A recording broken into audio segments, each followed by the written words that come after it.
Samajwadi party के झगड़े में आज चाचा शिवपाल को किनारे करके समझा जा रहा है कि अखिलेश ने सीधे सीधे पिता मुलायम के खिलाफ मोर्चा खोल दिया है। 5 नवंबर को समाजवादी पार्टी अपने 25 साल पूरे होने का जश्न मनाने जा रही है, लेकिन आज खबर है कि अखिलेश यादव 5 नवंबर को उस जलसे से दूर रह सकते हैं। आज पहले अखिलेश ने 5 नवंबर के कार्यक्रम में शामिल होने के सवाल को टाला, फिर ऐलान कर दिया कि 3 नवंबर से समाजवादी विकास रथ यात्रा लेकर निकलेंगे। मैं अभी कुछ नहीं बोलूंगा। कोई जरूरी नहीं है कि सारे नेता एक साथ एक ही मंच पर इकट्ठा हो। अखिलेश यादव ने अपने पिता को चैलेंज देते हुए एकला चलो का रास्ता अपना लिया है। कल ही टीम अखिलेश के 32 नेताओं ने समाजवादी पार्टी के कार्यक्रम के बहिष्कार का ऐलान कर दिया था। तो क्या अब अखिलेश यादव ने सीधे मुलायम सिंह यादव के खिलाफ वो तुरुप का पत्ता फेंका है जिसका जिक्र पहले खुद अखिलेश ने किया था? तुरुप आदमी जो तुरुप डालेगा वो जीतेगा। पिछले दिनों ही यह तय हो गया था कि झगड़ा अब चाचा भतीजे का नहीं बल्कि पिता पुत्र का है। अखिलेश ने एक इंटरव्यू में कहा था उन्हें अपना नाम खुद रखना पड़ा था। बचपन में मुझे अपना नाम खुद ही रखना पड़ा। अब इसी तरह मुझे लग रहा है कि किसी का इंतजार किए बिना मुझे अपना चुनाव प्रचार शुरू कर देना चाहिए। नेताजी, इस बात की क्या सच्चाई है? मुख्यमंत्री जी ने कहा है कि उन्होंने अपना नाम खुद रखा बचपन में, इसकी क्या सच्चाई है? ये कोई सवाल है? बचपन में नाम कोई रख लेता है। इसके बाद एबीपी न्यूज से बातचीत में भी अखिलेश ने कह दिया था, मैं प्रचार पर निकलूंगा तो हवा बदल जाएगी। एक बार प्रचार पर निकलूंगा तो माहौल बदल जाएगा। लोग खास तौर से यूथ से जुड़ते जाएंगे। याद है जब पिछली बार रथ से निकला था तो क्या हुआ था?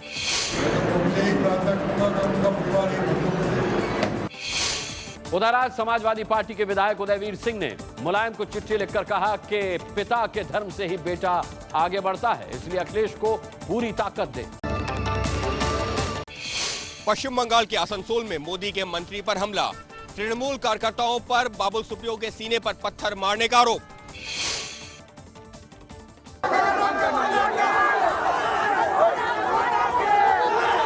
बाबुल सुप्रियो पर यह हमला आसनसोल में हुआ।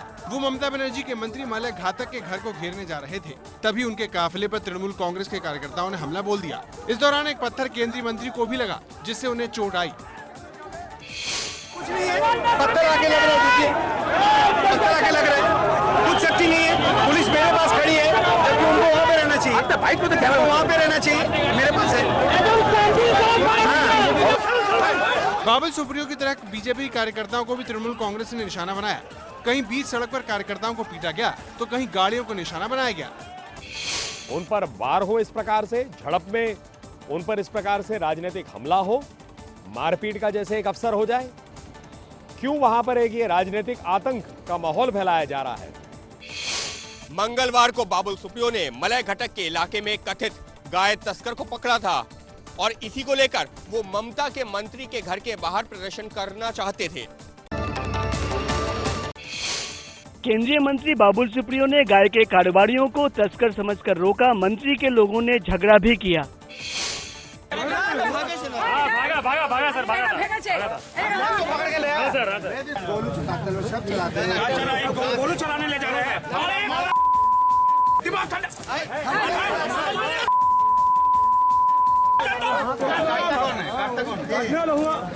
नाम बोलो भाई,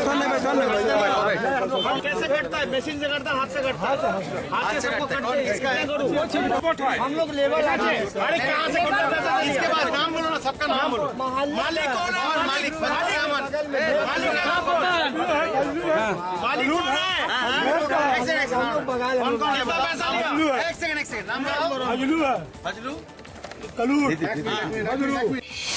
प्रधानमंत्री नरेंद्र मोदी ने हाल ही में कहा था कि कुछ लोग गोरक्षा के नाम पर गुंडागर्दी करते हैं, ऐसे लोग गोरक्षक नहीं हो सकते।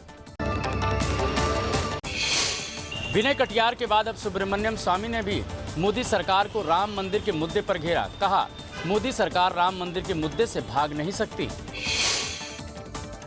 तो जय श्री राम बोल के आए।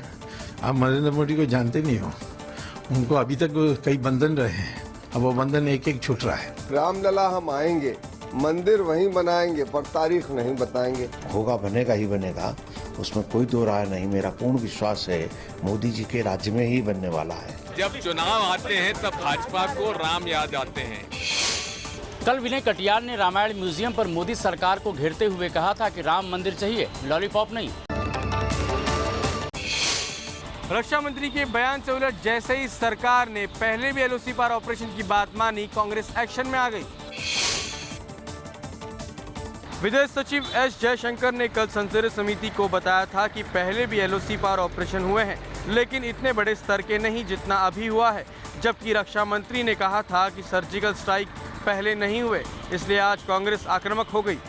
या तो इतने बड़े पौधे के विदेश सचिव झूठ बोल रहे हैं, जो कि नहीं मानता मैं, और या कहीं न कहीं रक्षा मंत्री जी झूठ बोल रहे हैं। गोपनीय बैठक के विषय को लेकर इस प्रकार की राजनीति करना और अपनी ही आर्मी को छोटा दिखलाना ये अच्छी बात नहीं है। वहीं स्थायी समिति के सदस्य और कांग्रेस के सांसद सत्यव्रत चतुर्वेदी ने कमेटी की बातें मीडिया में लीक होने पर आपत्ति जताते हुए इसकी जांच की मांग की। राहुल गांधी पर विवादित टिप्पणी करने वाले अपने ही विधायक को छत्तीसगढ़ में कांग्रेस ने निलंबित किया। राहुल जी का वो कहीं पर यूपी में कहीं आलू फैक्ट्री लगवाते हैं। ये बड़ी विडंबना हमारे देश में जो राष्ट्रीय नेतृत्व है वो आलू फैक्ट्री की बात करते हैं, जबकि छत्तीसगढ़ यूपी कोई भी स्टेट में आलू की उपज होती है, उसकी कृषि की जाती है। अगर कोई पिक्चर में आ रहा है या कोई सामने चल रहा है घोड़ा, तो पूछते हैं तो घोड़ा तो मैं घोड़ा ही बोलूँगा, अगर गधा जा रहा है तो मैं गधा ही बोलूँगा। विधायक आर के राय अजीत जोगी के समर्थक रहे हैं। जोगी के कांग्रेस से हटने के बाद वो लगातार राहुल सोनिया के खिलाफ विवादित बयानबाजी कर रहे थे। यूपी कैडर के प्रोबेशनर आईएएस अधिकारियों के साथ आज मोदी सरकार के उत्तर प्रदेश से ही आने वाले मंत्रियों ने अहम मुलाकात की है। आज गृह मंत्रालय में यूपी से आने वाले केंद्र के 11 मंत्रियों ने उत्तर प्रदेश से आने वाले उन आईएएस ऑफिसरों के साथ बैठक की है जिन्हें जल्द ही यूपी में तैनाती मिलने वाली है। इस बैठक में मंत्रियों ने यूपी कैडर के आईएएस अफसरों को मोदी सरकार की नीतियों और मेगा प्लान की जानकारी दी। यूपी में जल्द तैनात होने वाले ये आईएएस ऑफिसर फिलहाल प्रोबेशन के दौरान केंद्र के अलग अलग मंत्रालयों में काम कर रहे हैं। करण जौहर की माफी को एमएनएस ने ठुकराया। वहीं मल्टीप्लेक्स यूनियन ने भी फिल्म दिखाने पर काम पर नहीं आने का ऐलान किया। मुंबई में 70-80 मल्टीप्लेक्स हैं। हर मल्टीप्लेक्स में करीब 30 स्टाफ है। एमएनएस का दावा है कि करीब 2500 स्टाफ में से 700 स्टाफ एमएनएस के कामगार संगठन से जुड़े हैं। ऐसे में फिल्म दिखाना करीब करीब नामुमकिन होगा। पिक्चर यहाँ लगनी नहीं चाहिए। माननीय राज साहब ने हमको आदेश दिया है कि इनकी पिक्चर यहाँ लगेगी, तो हम लोग मंत्री साहब से इनको एक निवेदन दिया करेंगे। आपका सवाल ही नहीं। This is actually creating an atmosphere of unnecessary fear for no reason. Management को हम लोग ये लेटर दे रहे हैं कि अगर उस दिन आप पिक्चर दिखा रहे तो हमारे कोई स्टाफ वहाँ पे आएंगे नहीं। अगर स्टाफ ही नहीं आएंगे, टेक्नीशियन नहीं आएंगे प्रोजेक्शन दिखाने के लिए, तो पिक्चर देखेंगे दिखाएगा कौन? मल्टीप्लेक्स में भी ये फिल्म नहीं चली तो करण जौहर पर दोहरी मार होगी, क्योंकि सिंगल स्क्रीन मालिकों ने पहले ही फिल्म नहीं दिखाने का ऐलान किया है।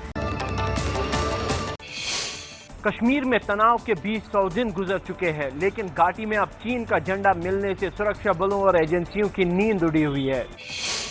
बारामूला में सुरक्षा बलों ने जब एक साथ 700 घरों में छापेमारी की तो घाटी में अमन में जहर घोलने वाली कई चीजों के साथ साथ चीन का झंडा भी मिला। ये इस तरह का पहला मामला है। वहीं श्रीनगर में बंद के ऐलान के बीच कुछ लोगों ने स्कॉर्पियो को जलाकर राख कर दिया। श्रीनगर से लगभग 55 किलोमीटर की दूरी पर बसे बारामूला में प्रदर्शनकारियों का खासा नियंत्रण रहा है और वो बार बार कर्फ्यू तोड़कर सुरक्षा बलों तथा उनके काफिलों पर हमला करते रहे हैं।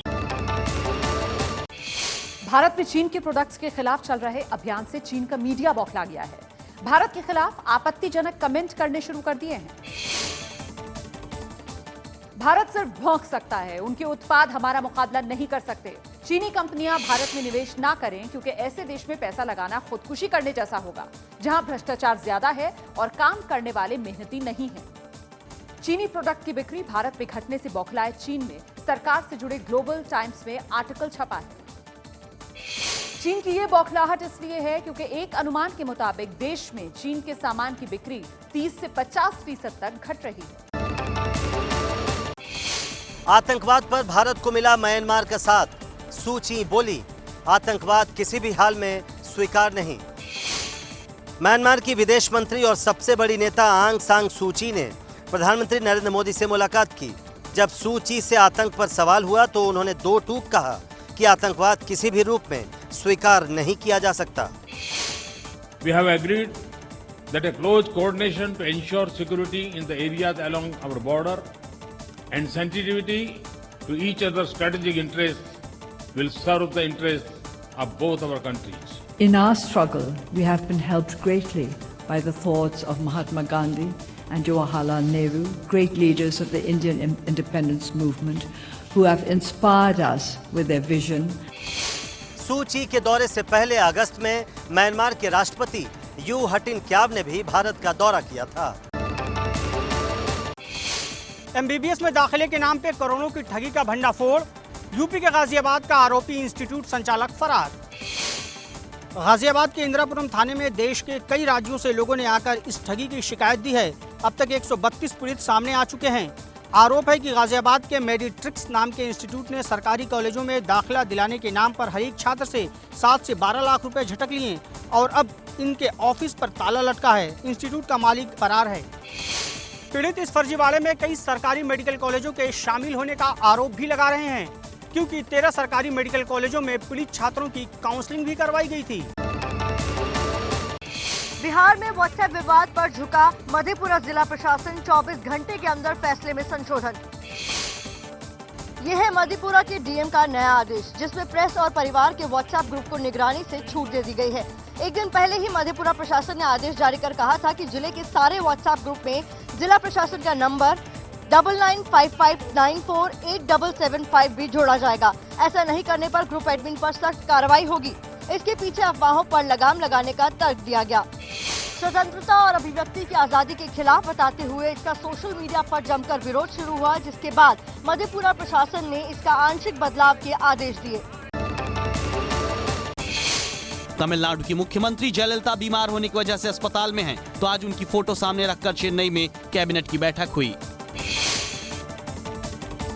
यूपी में कांग्रेस के ही एक नेता ने रीता बहुगुणा जोशी के खिलाफ सोशल मीडिया में विवादित पोस्टर निकाला। रीता बहुगुणा की बीजेपी में शामिल होने की अटकलें हैं।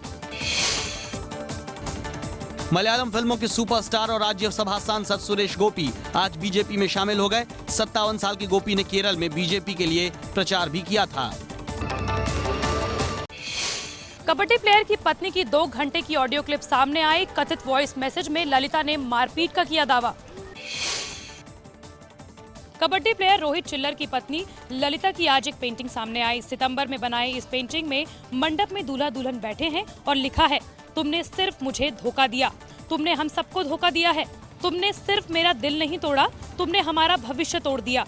पेंटिंग के साथ ललिता का कथित वॉइस मैसेज भी सामने आया है। उसके मामा पापा मुझे जीने नहीं दे रहे और नहीं लड़ सकता और कितना लड़ूंगा। रोहित ने मुझे जलाए। उसे महसूस तो होना चाहिए कि जिस प्यार को उसने मारा, पीटा, भरोसा दिला के अपनी जिंदगी में लाके इंसानियत को मार, उसे हर हैवानियत दिखाई, उसको वो सुकून मिलना चाहिए पापा। रोहित डिजर्व करता है ये। ललिता ने सोमवार को अपने मायके में फांसी लगाकर खुदकुशी कर ली थी। बर्ड फ्लू की पुष्टि के बाद दिल्ली के चिड़ियाघर को अस्थायी रूप से अभी जनता के लिए बंद कर दिया गया है। दिल्ली के चिड़ियाघर में 9 पक्षियों की मौत हुई, जिनमें से 2 में बर्ड फ्लू पॉजिटिव पाया गया। ये पक्षी माइग्रेटेड हैं। सावधानी बरतने के लिए अभी दिल्ली के चिड़ियाघर को बंद कर दिया गया है। सरकार का दावा है कि पोल्ट्री फार्म को अभी कोई खतरा नहीं है। पिछले महीने ही भारत ने अपने आप को बर्ड फ्लू से मुक्त घोषित किया था। बर्ड फ्लू H5N1 वो वायरस है जो कि पक्षियों में पाया जाता है और उन्हीं से इंसानों को अपनी चपेट में ले लेता है। पंजाब के मुक्तसर में गुरुद्वारे पर कब्जे की लड़ाई में 3 लोगों की हत्या हो गई। 3 लोग जख्मी हुए। भीड़ ने 2 गाड़ियों को आग के हवाले कर दिया। दिल्ली के आर के पुरम इलाके में एक दिन की नवजात बच्ची लावारिस मिली, जिसे कोई कपड़े के बैग में रखकर फुटपाथ पर छोड़ गया था। बच्ची अब एम्स में भर्ती है। ग्वालियर में लोकायुक्त ने बिजली विभाग के इंजीनियर के घर छापा मारा। करोड़ों की काली कमाई के सबूत मिले। इंजीनियर के घर में मिनरल वाटर की फैक्ट्री तक चल रही थी। देश भर में धूमधाम से मना पति की लंबी उम्र की मन्नत का त्योहार करवा चौथ। करवा चौथ की खुशियों की ये 4 तस्वीरें देखिए। पहली तस्वीर गाजियाबाद के डासना जेल की है, जहां कैदी महिलाओं ने रखा करवा चौथ और गाए सुहाग के गीत। वहीं राजस्थान के चुरू में मुस्लिम परिवार की 2 बहुओं ने पति की लंबी उम्र के लिए रखा करवा चौथ। तीसरी तस्वीर राजस्थान के जोधपुर से है, जहां सीमा पर तैनात सैनिकों की पत्नी के साथ करवा चौथ मनाने उसकी सहेलियां जुटी हैं। आईटीबीपी के जवानों की पत्नियों ने एकजुट होकर मनाया त्योहार। टैक्सी से सफर करने वालों के लिए अच्छी खबर, अब गूगल सर्च से सीधे बुक कर सकते हैं उबर या ओला कैब। आप मोबाइल के गूगल सर्च में जगह का नाम सर्च करेंगे तो आपको उबर और ओला कैब बुक करने का ऑप्शन मिलेगा। मेनू में जाकर आप अपने आसपास ओला और उबर कारों की संख्या, संभावित जगह पर पहुंचने का समय और किराया भी देख सकेंगे। इस साल के गूगल मैप वर्जन पर ये सुविधा मिलेगी। जिन लोगों के मोबाइल फोन में उबर या ओला ऐप नहीं है, अब वो गूगल सर्च के लिंक से इसे सीधा इंस्टॉल कर सकेंगे। इराक को आईएसआईएस से मुक्त कराने के लिए सबसे बड़ा अभियान मोसूल में घिरा बगदादी। मोसूल पर कब्जे के लिए इराकी सेना ने अपना सब कुछ दांव पर लगा दिया है। अमेरिकी सेना की मदद से अब तक 20 गांव को आईएसआईएस से मुक्त करवा लिया गया है। हार देख बगदादी ने अब लोगों को अपनी दीवार बनाना शुरू कर दिया है। मोसूल में करीब 15 लाख लोग रहते हैं, जो बगदादी के 7000 आतंकियों के कब्जे में हैं। हार सामने देख बगदादी ने उन लोगों को उन इमारतों पर जाने को कहा है जिन पर हवाई हमले हो सकते हैं।